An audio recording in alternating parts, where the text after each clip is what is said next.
ऋषिका ने जल्दी से अपने गीले कपड़े पैक किए और उठकर कबीर से पूछने लगी, लाइट्स ऑन करें? अचानक पीछे से एक वार्म बॉडी उसके पास आई और वो उसकी पीठ को बिल्कुल टच कर रही थी। फिर पीछे से दोनों हाथों से इशिका की कमर उसने पकड़ ली थी।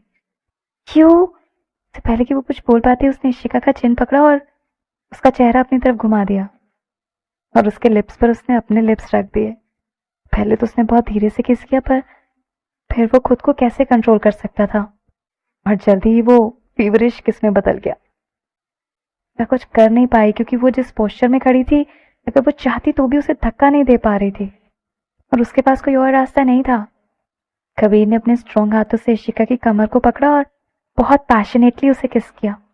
जैसे ही वहां का टेम्परेचर बढ़ने लगा, अचानक अंधेरे में कहीं से लाइट आने लगी और फिर बहुत प्लेजेंट म्यूजिक भी सुनाई देने लगा। कुछ देर इशिका का ध्यान उस तरफ नहीं गया, पर फिर उसे ध्यान आया कि उसका फोन बज रहा है और तब उसे एहसास हुआ कि कबीर उसे कितना पैशनेटली किस कर रहा है। कुछ देर तक तो वो दोनों एक दूसरे में खो गए थे। उस टेंट के एटमॉस्फेयर में काफी पैशन था। इशिका ने जल्दी से खुद को संभाला और झट से कबीर को धक्का देकर खुद को दूर किया और उसने देखा कि उसका फोन वहीं साइड में रखा है। अच्छा हुआ कि थोड़ी देर पहले नदी के पास वो अपना फोन लेकर नहीं गई थी, नहीं तो शायद उसका फोन पानी में गिर जाता। जैसे ही उसने अपने फोन पर कॉलर आईडी देखा तो उसे टेंशन होने लगी। इशिका को कॉल आंसर करने का मन नहीं था और वो कुछ देर तक चुपचाप खड़ी होकर फोन को बजते सुन रही थी, पर फाइनली उसने कॉल उठाया। हाय, उसने धीरे से कहा। जब कबीर ने देखा कि फोन की तरफ देखकर इशिका टेंशन में है तो उसे लगा कि किसी लड़के का कॉल है, पर जैसे ही उसने सुना कि इशिका के मुंह से भाई निकला है, उसके एक्सप्रेशंस नॉर्मल हो गए। अब टेंट में बहुत शांति थी, इसलिए कबीर को दोनों तरफ की बातें सुनाई दे रही थी। क्या तुम नव्या के साथ हो? हाँ, मैंने धीरे से जवाब दिया। इशिका ने फोन पर बात करते हुए कबीर की तरफ देखा और फिर टेंट से बाहर चली गई। टेंट से बाहर निकलकर इशिका थोड़ी दूर जाकर खड़ी होगी ताकि कोई उसकी आवाज ना सुन पाए। इशिका ने अपने भाई को समझाते हुए कहा, नव्या के कॉलेज में ऑटम आउटिंग चल रही है, इसलिए वो भी मुझे अपने साथ लेकर आई है आउटिंग के लिए। Okay, are you having fun? William ने पूछा।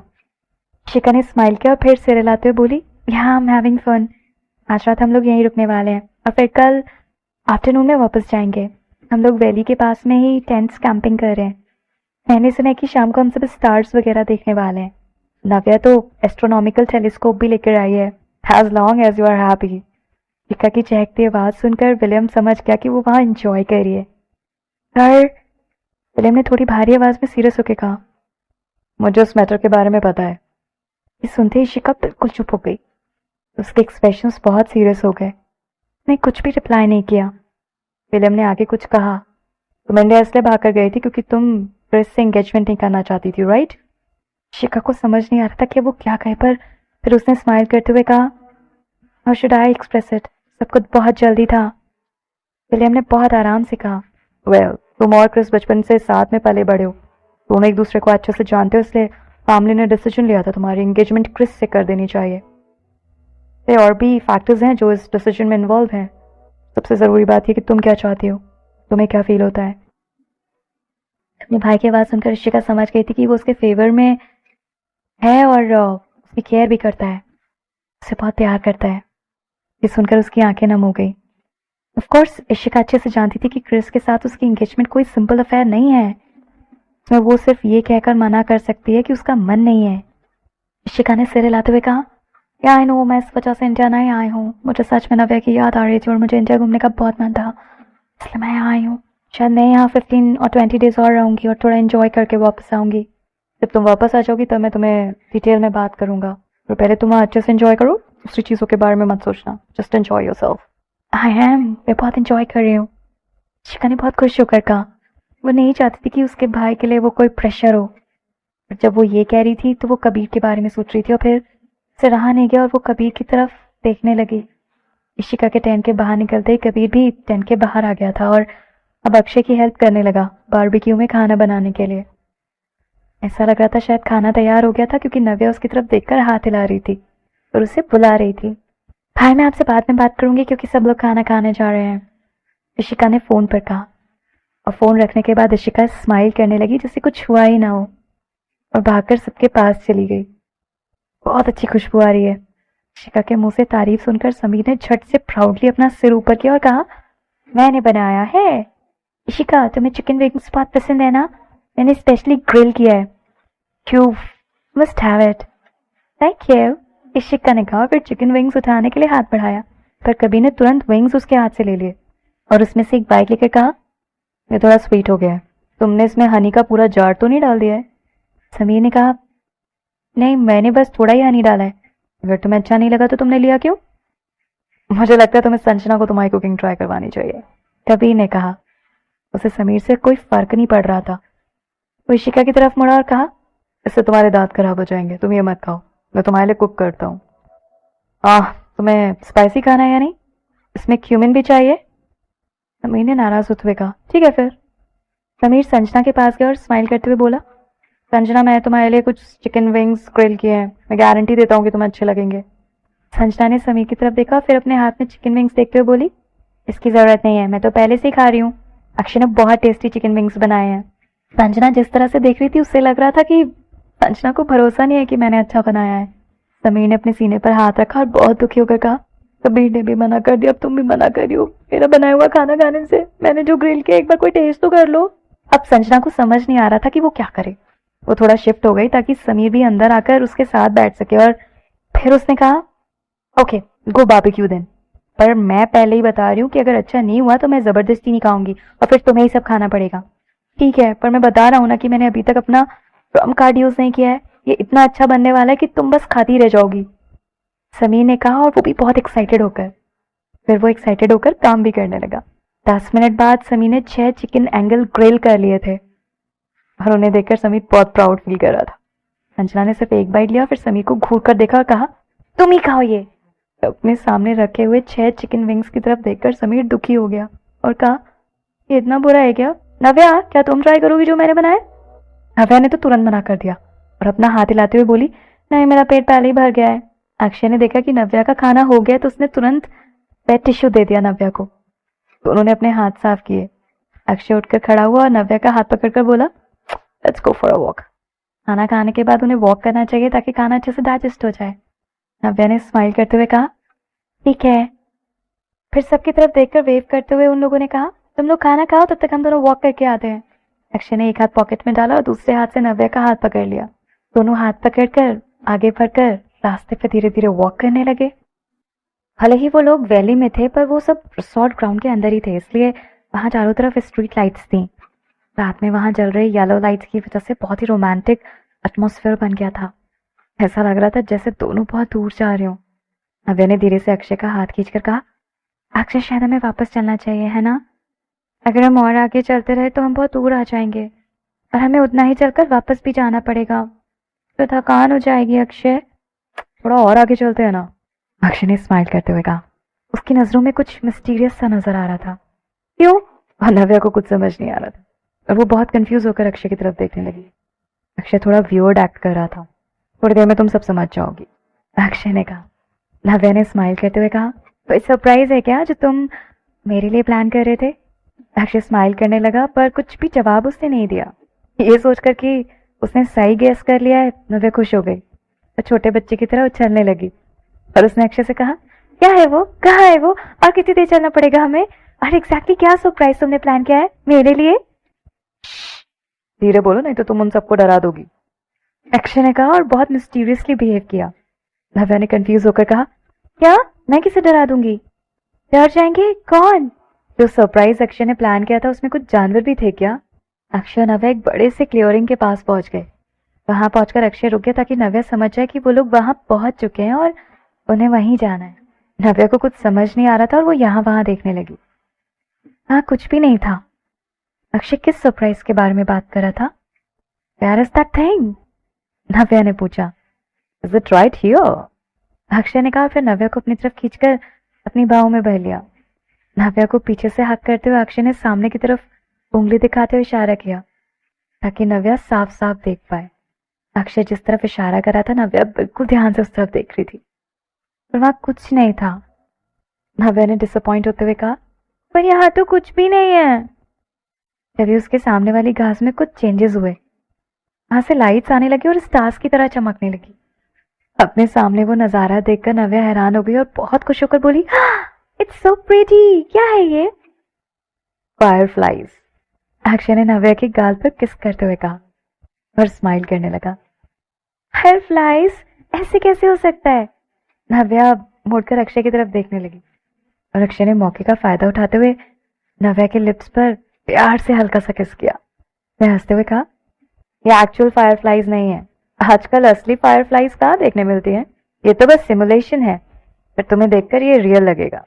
नव्या ने हंसते हुए कहा, अगर मैं कहूंगी कि नहीं तो तुम मुझे पंच मारोगे क्या? नव्या को लगा कि अक्षय के एक्सप्रेशन से वो ये कहना चाहता है कि इसके पीछे मैंने इतनी मेहनत की है। नहीं बोलने की हिम्मत मत करना। अक्षय ने नव्या की आंखों में देखा और बहुत सीरियस होकर कहा, हाँ, मैं तुम्हें पंच तो नहीं मारूंगा, पर मैं तुम्हें दूसरे तरीके से पनिश जरूर करूंगा। दूसरे तरीके से? जैसे कि? नव्या ने ध्यान से अक्षय की तरफ देखते हुए कहा, दूसरे तरीके से जैसे कि ये। अक्षय ने नव्या के जॉस पिंच किए और नव्या को लिप्स पर किस करने लगा। इतनी सुंदर जगह पर खड़े होकर किस करने से नव्या का दिल खुशी से भर गया था।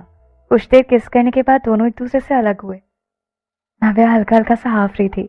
अक्षय ने और टाइटली नव्या को अपनी बाहों में पकड़ लिया और फिर उसकी गर्दन पर अपना चेहरा रखकर नव्या की खुशबू महसूस करने लगा। किस करने की वजह से अक्षय थोड़ा अराउज हो गया था, पर अब वो नव्या को एक्साइट करना चाहता था और वो नव्या को अपना बना लेना चाहता था। इन सब ख्यालों की वजह से अक्षय के शरीर में खून अब बहुत तेजी से दौड़ने लगा था। वाइफी, अक्षय ने कहा, आई एम फीलिंग अनकंफर्टेबल। क्यों, क्या हुआ? नव्या ने पूछा। उसे समझ नहीं आया कि अचानक से अक्षय को क्या हो गया। तरह से अक्षय से पकड़कर खड़ा था। नव्या को बहुत अच्छा लग रहा था, पर यहाँ वो अनकंफर्टेबल लग रहा था। अक्षय ने भारी आवाज में कहा, मुझे सच में बहुत अनकंफर्टेबल हो रहा है। और ऐसा कहते हुए उसने नव्या के हाथ पकड़ लिए। नव्या ब्लश करने लगी। नव्या अपना हाथ हटाना चाहती थी। ऐसा लग रहा था जैसे उसके हाथ जल गए हो। फिर उसका हाथ अक्षय ने पकड़ा हुआ था। ही, नव्या ने अक्षय की तरफ देखते हुए कहा और अक्षय हंसने लगा और हंसने की वजह से उसका चेस्ट वाइब्रेट हो रहा था, जो नव्या महसूस कर पा रही थी। नव्या के कान के पास आकर उसने धीमी और सेक्सी आवाज में कहा, तुम पूरी तरह मेरी कब हो जाओगी? सुनकर नव्या बहुत एम्बैरस हो गई और उसे अक्षय को उसका आंसर देने का मन नहीं कर रहा था। ऐसे कौन होता है जो ऐसे सवाल इतने डायरेक्टली पूछता है? कुछ देर सोचने के बाद नव्या ने कहा, अब ये मत सोचना कि तुमने मेरे लिए कुछ फायरफ्लाइज से रोमांटिक एटमॉस्फेयर बनाया तो मैं तुम्हारी बात मान जाऊंगी। मैं तुम्हें बता रही हूँ ना, इसका कोई फायदा नहीं होगा। मैं फायरफ्लाइज से इतना पार्शियल नहीं हो सकती। नव्या के सामने जो सीनरी थी वो सच में बहुत खूबसूरत थी। ये ऐसा सीन था जो नव्या पूरी जिंदगी भर याद रखने वाली थी। अक्षय को नव्या की बात पर यकीन नहीं हुआ और उसने कहा, तुम लड़कियों को तो फायरफ्लाइज और इस तरह की चीजें बहुत पसंद है ना? अक्षय को समझ नहीं आता है कि लड़कियों को कीड़े मकोड़े से इतना डर क्यों लगता है और फायरफ्लाइज इतने अच्छे क्यों लगते हैं। बस इसलिए क्योंकि उसमें लाइट जलती है। पर अगर अब नव्या को ये सब रोमांटिक चीजें पसंद है तो अक्षय को ये करने में कोई प्रॉब्लम नहीं थी। नव्या ने हंसते हुए कहा, वो तो इसलिए क्योंकि तब मैं यंग थी। जब मैं उन्हें फेरी टेल्स में या कार्टून में देखती थी तो मुझे बहुत अच्छे लगते थे, पर जब मुझे पता चला कि वो लोग सच में बग्स हैं, मेरे इल्यूजन्स भी चले गए। और फिर मैंने सोचा कि इन्हें दूर से देखना अच्छा है। फिर मुझे उनके बीच में जाना पड़ा तो मैं डर के मारे मर जाऊंगी, मेरी हालत खराब हो जाएगी। जुगनू दिखते तो अच्छा है, बिल्कुल स्टार्स की तरह, पर जब उसने अपने इमेजिनेशन यूज किए तो उसके लिए स्टार्स बस कुछ कीड़े थे जो कि ना सिर्फ लोगों के चारों तरफ उड़ते रहते थे बल्कि उनके सिर पर भी बैठते थे। ये सोचकर ही नव्या के रोंगटे खड़े हो गए। नव्या को अभी भी कीड़े मकोड़ों से बहुत डर लगता था। अक्षय सोचने लगा कि अच्छा हुआ कि उसे असली के जुगनू नहीं मिले और उसने इन लाइट्स को यूज कर लिया और ऐसा एटमॉस्फेयर बनाया। तुम्हें नहीं लगता कि इस तरह से तुम मेरा मूड खराब कर रही हो? अक्षय ने कहा और ऐसे दिखाया कि वो नाराज हो रहा है।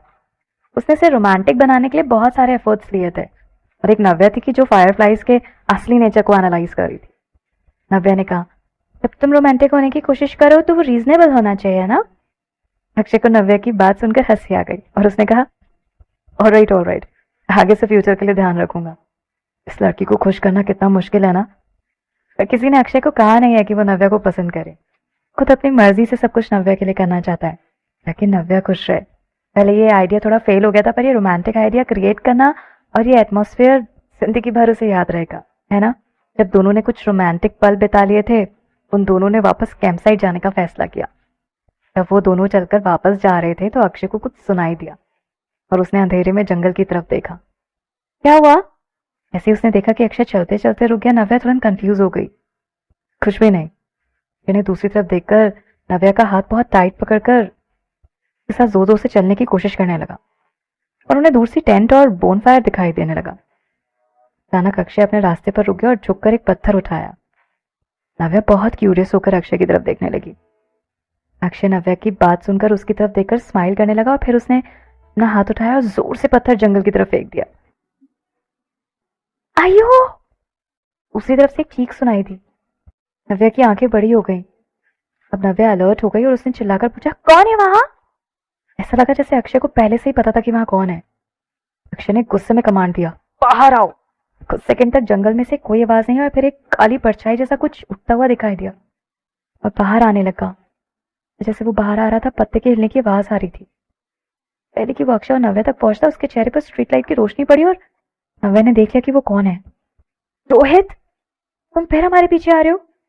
रोहित ने कुछ नहीं कहा बल्कि अपना सिर नीचे झुका लिया जैसे कि उसने कुछ गलत किया है और उसे देखकर बहुत दया आ रही थी उसे।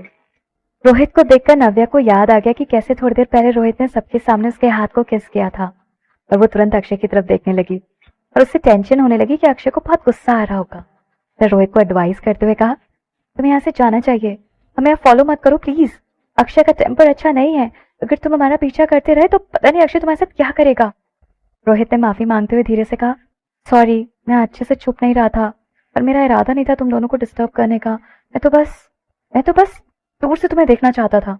उसका ऑटम आउटिंग के लिए आने का असली मकसद यही था। रोहित में इतनी हिम्मत नहीं थी कि वो ये एक्सपेक्ट करे कि नव्या उसे माफ कर देगी। दूर से बस नव्या को देखना चाहता था और इस तरह से वो नव्या की कई सारी यादें इकट्ठा करना चाहता था और फिर वो कई दिनों तक नव्या को याद करके रह सकता था। नव्या का दिल बहुत नरम था। रोहित को इस हालत में देखकर नव्या का दिल नहीं कर रहा था कि वो उसे वहां से भगाए। उसने अक्षय की तरफ देखा और धीरे से उसका हाथ खींचा। मैंने प्यार से नव्या से कहा, तो तुम्हें करना है करो। नव्या ने खुश होते हुए कहा, सच में? अक्षय ने अपनी काली गहरी आंखों से नव्या की तरफ देखा। ऐसा लग रहा था जैसे कि वो अपनी विटी साइड दिखा रहा हो। हालांकि उसकी नजरों में इससे भी ज्यादा पैम्परिंग दिखाई दे रही थी और उसके लिए ये कहना कि जो तुम्हें करना है करो बहुत इजी लग रहा था। नव्या ने रोहित की तरफ देखकर पूछा, तुम्हें कोई रूम असाइन किया गया है क्या? रोहित कुछ देर रुका फिर सिर हिलाते हुए बोला, नहीं, वो यहाँ सबके साथ नहीं आया था ना और इसलिए स्टूडेंट यूनियन के मेंबर्स उसके लिए कोई रूम असाइन नहीं कर पाए थे। नव्या को समझ नहीं आ रहा था कि वो क्या करे। रोहित से पूछा, मेरा पीछा करने के बजाय यहाँ सोने के लिए कोई जगह ढूंढने की कोशिश की तुमने? रोहित चुपचाप खड़ा रहा और कुछ नहीं बोला। नव्या को समझ नहीं आ रहा था कि वो क्या कहे। उसने गहरी सांस ली और कहा, मेरे साथ आओ। ये सुनकर रोहित शॉक हो गया। उसे लगा कि उसने कुछ गलत सुन लिया। नव्या ने अपने वर्ड्स रिपीट नहीं किए। अक्षय का हाथ पकड़कर नव्या टेंट की तरफ जाने लगी। रोहित थोड़ी देर शांत खड़ा रहा और फिर उसके पीछे पीछे चुपचाप चलने लगा। जब वो लोग कैंप साइड वापस पहुंचे तो नव्या ने सबसे पूछा, क्या कोई एक्स्ट्रा टेंट लेकर आया है या फिर एक्स्ट्रा स्लीपिंग बैग? समीर की नजरें अच्छी थी और जब उसने नव्या के पीछे रोहित को खड़ा देखा तो वो समझ गया कि वहां हो क्या रहा है। उसने अपना हाथ उठा कहा, हाँ, मेरे पास एक स्लीपिंग बैग है तो उसकी जरूरत नहीं है, तो अगर उसे देना है सोने के लिए तो मुझे कोई प्रॉब्लम नहीं है। थैंक यू, नव्या ने कहा। फिर रोहित को इशारा किया कि वो उन लोगों के साथ बैठ जाए। रोहित ने एक खाली जगह देखी और जाकर बैठ गया। वो अभी भी थोड़ा शॉक दिखाई दे रहा था। ऐसा लग रहा था जैसे वो अपने सेंसेस में वापस नहीं आया है अभी तक। मैं कभी नहीं सोचा था कि वो कभी इन लोगों के साथ बैठेगा। तभी अक्षय एक डिस्पोजेबल प्लेट लेकर आया। प्लेट में कुछ चिकन विंग्स और कुछ खाने की चीजें थी। अब वो आकर नव्या के पास बैठ गया और नव्या की तरफ प्लेट बढ़ाई। नव्या समझ गई कि अक्षय क्या करने की कोशिश कर रहा है और उसने अक्षय की तरफ देखकर स्माइल किया और अक्षय के हाथ से प्लेट ली और फिर उसने वो प्लेट रोहित को दी और कहा, ये लो, तुम्हारे लिए। इतनी देर से वो यहीं किनारे पर छुपा हुआ था, इसका मतलब उसने कुछ भी नहीं खाया होगा। नव्या रोहित की हरकत पर बिल्कुल चुप थी। रोहित ने नव्या की खाने की प्लेट ली और फिर शायद तब तक वो अपने सेंसेस में वापस आया और उसने कहा, थैंक यू, क्या मैं तुम लोगों को डिस्टर्ब तो नहीं कर रहा हूं ना?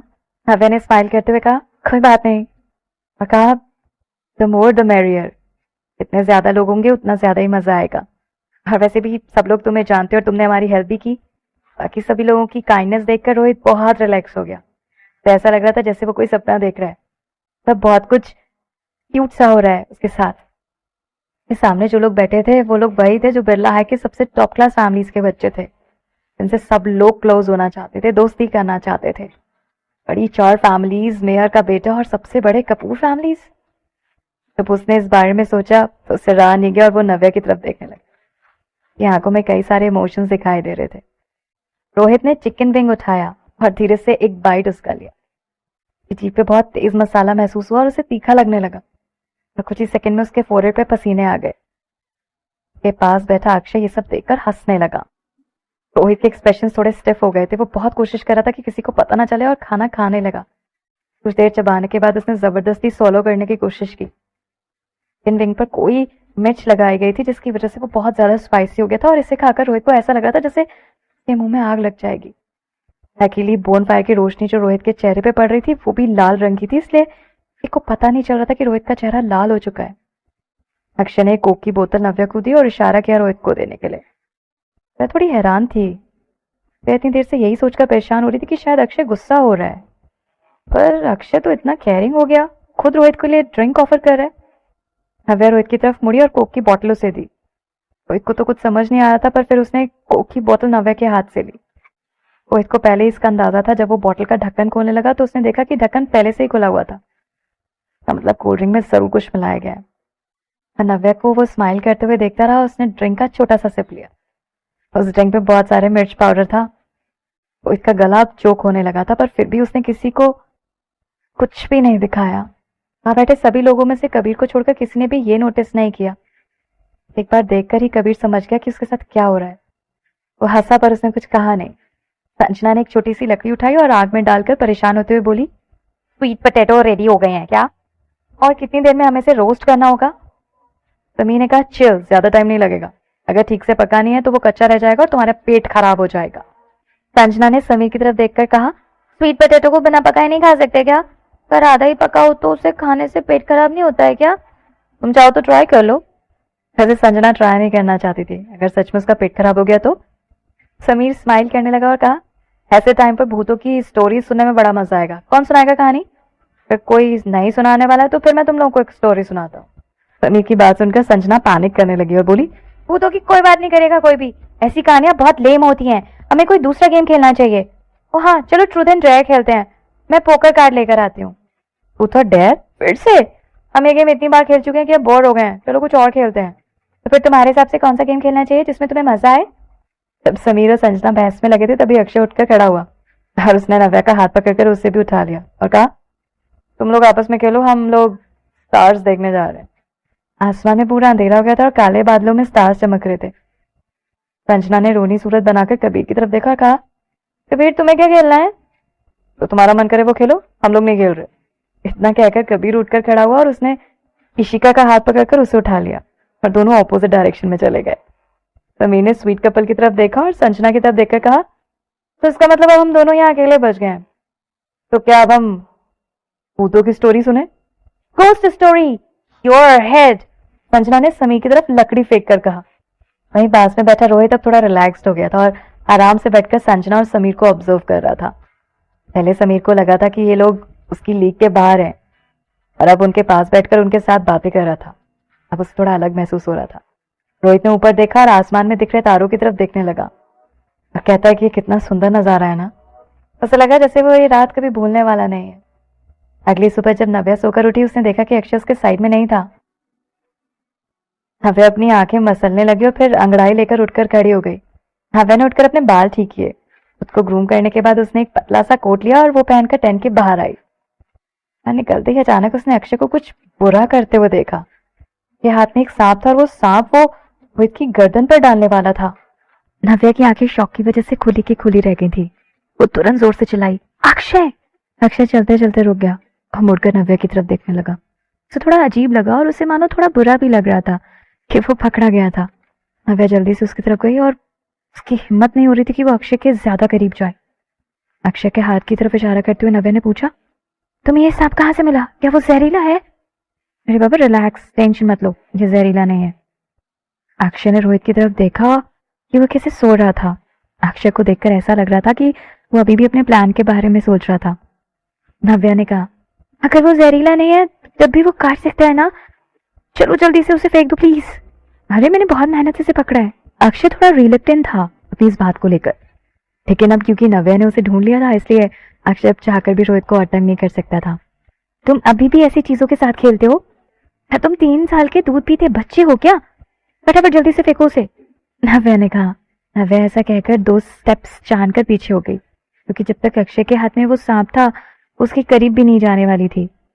अक्षय हंसने लगा और उसने कहा, जरा बताना कि कौन सा 3 साल का बच्चा सांप से खेलता है? हाँ। नव्या अक्षय को घूरने लगी। कि तुम्हें डर नहीं लग रहा कि वो तुम्हें काट लेगा? अक्षय बहुत ही ब्रेव था और उसको ऐसी चीजों से बिल्कुल भी डर नहीं लगता था। उसके लिए ये एक खिलौने के साथ खेलने जैसा था। अक्षय ने नव्या को इशारा किया। अगर तुम चाहती हो कि मैं इसको फेंक दूं तो चलो इधर आओ मेरे पास पहले। नव्या ने उसे मना किया और कहा, जी नहीं, मैं ऐसा बिल्कुल नहीं करूंगी, तुम खुद जाओ और इसे फेंक दो। अक्षय ने ऐसा इशारा किया कि वो उस सांप को रोहित के ऊपर फेंक देगा। अक्षय नव्या को घूरने लगा। अगर तुम्हें मेरे साथ नहीं चलना है तो मैं सांप को यहीं फेंक दूंगा। और अक्षय ने ऐसे इशारा किया जैसे वो उस सांप को रोहित के ऊपर फेंक देगा। नव्या ने उसे रुकने को कहा और उसकी बात मान गई। ठीक है, मैं चलती हूँ तुम्हारे साथ। अब सच्ची बताओ, ऐसे अचानक एक सांप के साथ खेलने का मन तुम्हें कहाँ से कर गया? हाँ। अक्षय खुश हो रहा था। उसने नव्या के हाथ में अपना हाथ रखा, लेकिन क्योंकि अक्षय ने अभी एक सांप पकड़ रखा था इसलिए नव्या उसके हाथों को नहीं छूना चाहती थी। इसलिए नव्या ने अक्षय का हाथ नहीं पकड़ा, लेकिन उसके साथ चल रही थी वो। लेट्स गो बाबा, नव्या ने कहा। वो दोनों थोड़ी दूर तक चले और फिर उन्होंने सांप को एक जंगल में छोड़ दिया। नव्या को थोड़ी टेंशन हो रही थी, इसलिए उसने परेशान होते हुए कहा, तो सांप को तुम याद रहोगे और वो अपनी पूरी फैमिली को लेकर आया बदला लेने, तो मुझे लगता है कि हमें जल्दी से जल्दी विला वापस चलना चाहिए। अक्षय उसकी बातें सुनकर मुस्कुराने लगा और उसने फिर से नव्या का हाथ पकड़ने की कोशिश की, लेकिन नव्या ने उसका हाथ साइड में किया और कहा, मेरा हाथ मत पकड़ो, तुमने अभी अपने हाथ धोए नहीं है। अक्षय ये बात सुनकर नव्या को घूरने लगा। उसने जबरदस्ती नव्या का हाथ हाथ में लिया और नव्या को अपने हाथ निकालने नहीं दिए। तुम्हें कोई हक नहीं बनता मेरी किसी भी चीज या हरकत से डिस्गस्टेड होने का, समझी? नव्या इस बात से चिढ़ गई थी।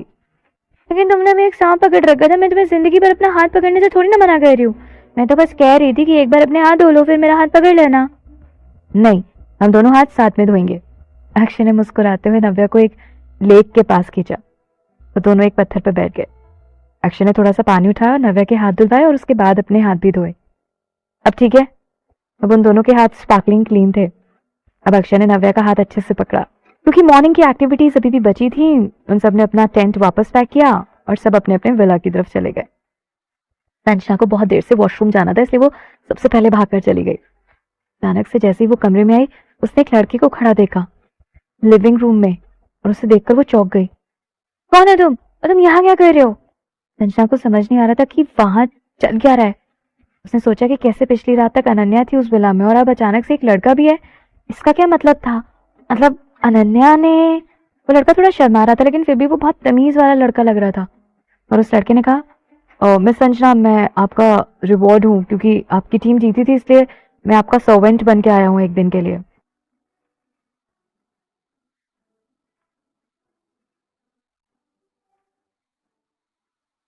संजना एकदम से उस लड़के को पहचान गई। उसने कहा, ओह तो तुम हो।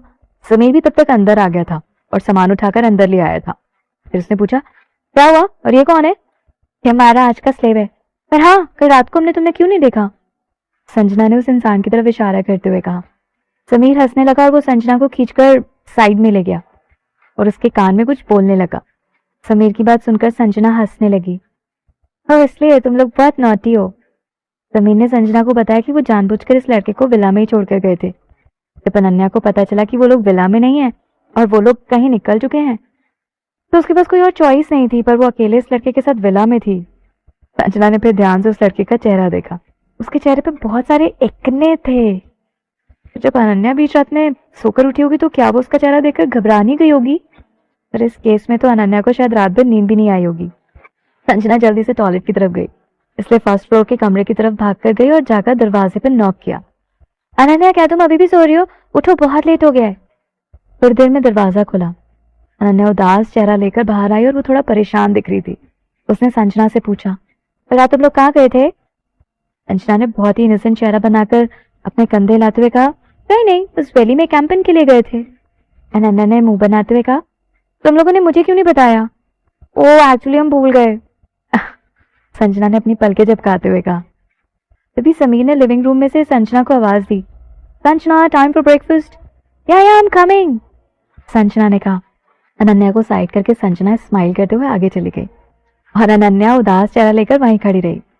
आज सुबह एक ग्रुप एक्टिविटी होने वाली थी। इस बार इन लोगों को क्लास के हिसाब से डिवाइड किया गया था, क्योंकि वो लोग एक रिले रेस में पार्टिसिपेट करने वाले थे। जब तक गेम खत्म हुआ, लंच का टाइम हो गया था। स्टूडेंट यूनियन का प्लान था कि लंच के बाद स्टूडेंट्स के पास रिसोर्ट में कुछ फ्री टाइम रहेगा और फिर 4 बजे ट्रांसपोर्ट से वो लोग रिसोर्ट छोड़ देंगे। रिले रेस में पार्टिसिपेट करने की वजह से नव्या को बहुत ज्यादा पसीना आ गया था, इसलिए खाना खाने के बाद नव्या शावर लेने के लिए रिसोर्ट वापस जाना चाहती थी। अक्षय भी उसके साथ रिसोर्ट जाना चाहता था, पर स्टूडेंट यूनियन में से किसी ने उसे एक मीटिंग के लिए रोक लिया। नव्या ने उससे हाथ हिलाकर बाय किया और कहा, मैं खुद चली जाऊंगी, तुम मीटिंग के लिए जाओ। अक्षय ने परेशान होते हुए कहा, समीर और बाकी लोग कहाँ हैं? उन्हें भी अपने साथ लेकर जाओ ना। ठीक है, आई गॉट इट, मैं जाकर उन्हें ढूंढती हूँ, तुम मीटिंग के लिए जाओ, फिर मिलते हैं, नव्या ने कैजुअली कहा। अक्षय ने प्यार से नव्या के बाल सहलाए और फिर वहां से चला गया। नव्या वहां से बाहर आई। पहले वो ऋषिका को कॉल करना चाहती थी, पर फिर उसके बाद से याद आया कि कभी ऋषिका को खाने के लिए कहीं बाहर ले गया है, शायद डेट के लिए कहीं। इसलिए उसने संजना को कॉल किया। I am assigning you some work, give me a minute. तब संजना को याद आया कि संजना भी स्टूडेंट यूनियन की मेंबर है, वो भी शायद स्टूडेंट यूनियन में बिजी होगी। तो बात नहीं, रहने दो, मैं टूर बस से चली जाऊंगी, शार लेने के बाद मैं तुमसे मिलती हूँ। ठीक है, शार लेने के बाद मुझे कॉल करना, संजना ने कहा। जैसे ही नव्या ने फोन रखा, उसने थोड़ी दूर पर ही रोहित को देखा। उसके पास गई और जाकर बोली, क्या आज तुम वापस जा रहे हो? रोहित को देखकर ऐसा लग रहा था जैसे उसे वहां से जाने का मन नहीं था, और उसने कहा, मैं अभी जा रहा हूँ, घर पर कुछ काम आ गया है। Navya, by the way thank you. Last sentence Rohit के मुंह से कैसे निकल गया और क्यों निकला, रोहित भी नहीं जानता था। ये सुनकर नव्या कुछ देर तक चुपचाप रोहित की तरफ देखती रही और फिर वो समझ गई कि रोहित का क्या मतलब था। नव्या ने स्माइल करते हुए कहा, इसकी कोई जरूरत नहीं है। रोहित ने उसे माफ करने के बारे में कुछ भी नहीं कहा। उसे बात पता थी कि वो उस बात को करने के लायक नहीं है, तो उसका दोस्त कहलाने के लायक भी नहीं है, इसलिए उसको पहले से ज्यादा मेहनत करनी होगी। उससे बस बात कर लेना रोहित के लिए एक सपने जैसा था। वो पहले से ही बहुत खुश था ये सोचकर कि चलो, नव्या ने बात तो की। तभी एक कार वहां आई और आकर रोहित के साइड में रुक गई। उस गाड़ी का ड्राइवर गाड़ी से बाहर निकला और उसने रोहित को ग्रीट करते हुए कहा, सर। उसने फिर जाकर गाड़ी के पीछे का दरवाजा खोल दिया। रोहित ने कहा, नव्या मैं जा रहा हूँ। ठीक है। रोहित ऐसा कहकर वहीं खड़ा रहा और वो बस चुपचाप नव्या को देख रहा था, मानो जैसे वो अपनी आंखों से नव्या की तस्वीर को अपने दिल में कैद करना चाहता हो। मैं शायद पढ़ाई के लिए इंडिया से बाहर जाने वाला हूँ, रोहित ने कहा। इसलिए उसने किसी तरह अपनी सारी हिम्मत जुटाई और वो वहां पर बस नव्या को एक आखिरी बार देखने आया था। पहले रोहित बस अंधेरे में छुपकर दूर से ही नव्या को देखना चाहता था, ताकि वो नव्या को अपनी यादों में बसा सके, और जब वो इंडिया के बाहर जाएगा तब वो इसी दिनों के बारे में सोचकर अपनी शामें बिताएगा। बाकी की कहानी एक हैप्पी एंडिंग के साथ रोहित खुद ब खुद बना ही लेता है, लेकिन उसने एक्सपेक्ट नहीं किया था कि नव्या उसे ढूंढ लेगी। लेकिन उसने रोहित का इतना ख्याल रखा, और ये ऑटम की शाम सच्ची में रोहित का सपना पूरा कर रही थी। रोहित को लगने लगा कि कैसे वो शाम के बारे में सालों साल सोचेगा। खैर, रोहित अपने ख्यालों में था और नव्या ने सुनकर कहा, क्या इंडिया के बाहर? हाँ, मैं वहां पढ़ने के लिए जा रहा हूँ ताकि मैं अच्छी यूनिवर्सिटी में एडमिशन ले सकूं। फिर रोहित ने नव्या से पूछा, तुम कहाँ जाओगी? क्या तुम भी बाहर किसी और कंट्री में जाओगी? तुम्हारा कौन सी यूनिवर्सिटी में जाने का मन है? नव्या ये सुनकर मुस्कुराने लगी और उससे अपना सिर हिलाते हुए कहा, मैंने अभी तक उसके बारे में सोचा नहीं है। रोहित ये बात सुनकर थोड़ा उदास हो जाता है, लेकिन उसमें हिम्मत नहीं थी कि वो आगे कुछ और पूछे। उसने सोचा था कि शायद उसे पता चल जाएगा कि वो कौन से कॉलेज में जाना चाहती है, और फिर वो भी अपनी पूरी जान लगा देगा किसी भी तरह उस कॉलेज में एडमिशन लेने में। भले ही वो नव्या से क्लोज नहीं था, पर कम से कम वो देख पाएगा कि नव्या कैसी लग रही है। उसे हर रोज देखना चाहता था, और उसको देखना भर ही रोहित के लिए काफी था। नव्या ने ड्राइवर की तरफ देखकर कहा, तुम्हें अब जाना चाहिए, गुड बाय। रोहित का जाने का मन तो नहीं था, पर उसके पास वहां से जाने के अलावा कोई और रास्ता भी नहीं था। नव्या वहीं खड़ी होकर कुछ दूर तक कार को जाते हुए देखती रही। कार काफी दूर चली गई, तब नव्या ने अपनी नजरें वहां से हटाई और वो रिलैक्स हो गई और वो कुछ गुनगुनाने लगी। नव्या ने विला वापस जाने के लिए टूर बस ली। कार लेने के बाद नव्या ने सोचा कि वो लोग अब वापस जाने वाले हैं, तो वो अपना सामान पैक करने लगी। वो लोग यहाँ दूसरे स्टूडेंट्स के साथ बस में नहीं आए थे, बल्कि उन्हें तो बस के लिए इंतजार करने की कोई जरूरत ही नहीं थी, और वो लोग तो जब चाहे वापस जा सकते थे। ये सोचकर कि उन्हें वापस जाने में 2-3 घंटे लग जाएंगे, अच्छा होगा कि वो लोग जल्दी ही निकल जाएं। अक्षय और नव्या कई दिनों से चोपड़ा रेजिडेंस नहीं गए थे, इसलिए नव्या यहाँ से डायरेक्टली चोपड़ा रेजिडेंस जाना चाहती थी कि डिनर के टाइम तक वो लोग वहां पहुंच जाए और रात को अंकल आंटी के साथ वो वहीं रहे। सामान पैक करने के बाद वो बाहर लेकर जाने वाली थी और फिर अक्षय को कॉल करती ये देखने के लिए कि उसकी मीटिंग खत्म हुई है या फिर नहीं। पर उससे पहले उसने दरवाजे के पास किसी के पैरों की आवाज सुनी। आवाज बहुत धीरे आ रही थी। ऐसा लग रहा था जैसे वो जो कोई भी था वो जानबूझकर धीरे धीरे चल रहा है। नव्या अब थोड़ी अलर्ट हो गई। उसने पास में ही टेबल पर एस्ट्रे रखा हुआ देखा। ले हाथ में एस्ट्रे लेकर वो दरवाजे की तरफ गई। फिर दरवाजा खुला और हल्का सा सिर बाहर निकाला। It's me. संजना ने जैसे ही देखा कि उस पर कुछ गिरने वाला, उसने जल्दी से चिल्लाते हुए कहा। नव्या ने एस्ट्रे वापस रख दिया और नाराज होते बोली, वो मुझे डराने की कोशिश कर रही थी क्या? नव्या को लगा न जाने कौन आया होगा और वो घबरा गई थी। ये देखकर संजना हंसने लगी और एम्बैरेस होकर बोली, अरे मैं तो बस ऐसे ही तुम्हें डराने की कोशिश कर रही थी। नव्या ने संजना की तरफ देखा, फिर कुछ उसे समझ नहीं आया, इसलिए उसने पूछा, तुमने तो कहा था कि तुम बिजी हो, तुम तो इतनी जल्दी कैसे फ्री हो गए? संजना ने हंसते हुए कहा, ये सब तुम्हारे अक्षय की वजह से। ये सुनने के बाद कि तुम बिल अकेली जा रही हो, उसे डर लगने लगा कि रास्ते में तुम्हें कुछ हो ना जाए, इसलिए उसने मुझे और समीर को तुम्हें कंपनी देने के लिए भेज दिया। ये सुनकर नव्या हंसने लगी और कहा, वाकई छोटे बच्चे थोड़ी ना हो। जितनी भी चीजें हुई हैं उसके बाद नव्या अब और अलर्ट हो गई थी। संजना ने उसे चिढ़ाते हुए कहा, हाँ पर अक्षय के लिए तो तुम उसकी स्वीट हार्ट हो ना, अगर तुम्हें कुछ हो गया तो वो न जाने क्या करेगा। नव्या ने तुरंत सब्जेक्ट चेंज करते हुए कहा, अच्छा हुआ कि तुम दोनों यहाँ आ गए, जल्दी से पैकिंग कर लो, टाइम से घर भी तो वापस जाना है ना। संजना को समझ नहीं आया और उसने कहा, पर इतना जल्दी क्यों जाना है, अभी तो दोपहर है, थोड़ी देर और चिल करते हैं ना। अभी बहुत बहुत बहुत सारी जगह और सीनरीज है जो हमने नहीं देखी हैं, चलना चल के अच्छे से पिक्चर्स क्लिक करते हैं। और नहीं जाना, फिर हम कुछ फोटोज ले सकते हैं, फिर हमें 2 बजे तक निकलना होगा, मुझे अक्षय की मम्मी से मिलने जाना है। संजना मना नहीं कर सकती थी और उसने कहा, ठीक है फिर। संजना ने नव्या को उसका लगेज बाहर लाने में मदद की और फिर उसने समीर को बुलाया ताकि वो उसका सामान उठाकर बाहर ले जा सके। समीर ने पूछा, इतनी जल्दी क्यों वापस जा रहे हैं हम? संजना ने उसे किक करते हुए कहा, जल्दी जाओ और अपना सामान पैक करो और कबीर को कॉल करके पूछो कि वो भी क्या हमारे साथ वापस जाना चाहता है। सारा काम मैं क्यों करूं, तुम क्या करने वाली हो? समीर ने नाराज होकर कहा। अरे मुझे भी तो अपना सामान पैक करना है ना, संजना ने कहा। समीर को समझ नहीं आ रहा था कि वो संजना को क्या कहे, इसलिए उसने जल्दी से वो भारी सामान उठाया और उन्हें लेकर सीढ़ियों के नीचे आ गया। नव्या ये देखकर हैरान होकर बोली, समीर सामान भारी नहीं है। कोई बात नहीं, समीर ने कैजुअली कहा और इस तरह सामान उठाकर ले जाने लगा जैसे वो जरा भी भारी नहीं है। संजना ने नव्या से कहा, तुम्हारा लगेज इतना भारी है क्या? ये बहुत भारी है, नव्या ने सिर हिलाते हुए कहा और समीर की तरफ देखने लगी। समीर के बाजुओं को देखकर नव्या ने एक्सपेक्ट नहीं किया था कि उसके मसल्स इतने टाइट होंगे। ये हाथ बहुत स्ट्रॉन्ग और मैनली दिखाई दे रहे थे और जरा भी वीक नहीं लग रहे थे। नव्या के मन में अब उसके लिए रिस्पेक्ट और बढ़ गई थी। उसने संजना के कंधे पर टैप करके कहा, ऐसा लगता है समीर वर्कआउट करता है। हे, तुम्हें क्या लगता है? इसकी बॉडी काफी अच्छी शेप में है। संजना नव्या की बात से सहमत नहीं थी और उसने हमेशा की तरह मजाक करते हुए कहा, मुझे तो नहीं लगता, तुम्हें समीर शेप में लग रहा है। अच्छा होगा कि अक्षय तुम्हारी ये बात ना सुने, नहीं तो अक्षय बहुत जेलस फील करेगा।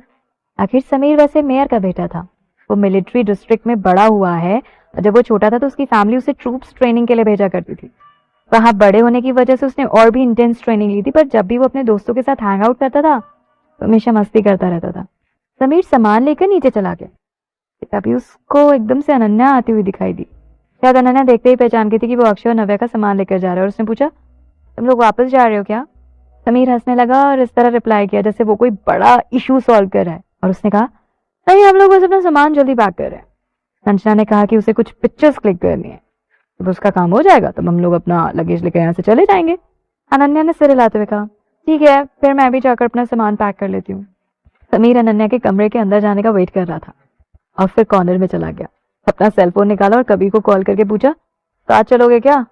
जब कबीर ने सुना कि अक्षय और नव्या चोपड़ा रेजिडेंस वापस जा रहे हैं, कबीर ने कहा कि वो उनके साथ वापस नहीं जाएंगे, वो इशिका के साथ बाद में आएगा। ये सुनकर समीर ने फोन रख दिया और फिर अपना सामान पैक करके ऊपर चला गया। उसके पीछे फिर अनन्या बाहर निकली और फिर ऊपर की तरफ देखने लगी।